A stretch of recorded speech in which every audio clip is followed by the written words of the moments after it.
কেএফসির মধ্যে কি জাদু আছে জানি না, আমার পুরো পরিবার একদম কেএফসির জন্য পাগল। এদের খিদে পাওয়া মানেই কেএফসি। এই ধরুন কোথাও ঘুরতে গেছি বা কোনো শপিংয়ে গেছি বা কোনো জরুরি দরকারে বাড়ির বাইরে একটু বেরিয়েছি, তো রাস্তায় বেরিয়ে আমাদের সবার আগে দরকার কেএফসি।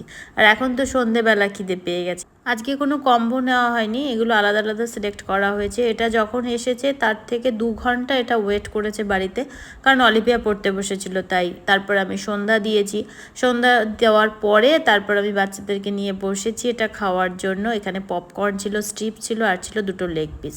দেখুন বাড়িতে এত যখন চিকেন বা মাটন হয়, যে মেয়েটা এক টুকরোও খায় না, সমস্ত কিছু আমাদের খেতে হয়, আজকে সে খাচ্ছে লেগ পিস। আমি তো সত্যি অবাক হয়ে গেছি যে বাড়ির চিকেন মাটন কিছুই খেতে পারে না, ওর নাকি ছিবড়া বেরোয়। চিকেন আর মাটন মুখে দিলেই ছিবড়া শুদ্ধ ভাতও ফেলে দেয়, যার জন্য শুধু আলু আর ঝোল দিয়েই সারা জীবন ভাত খেয়ে যাচ্ছে। জানি না কবে খাওয়া শিখবে।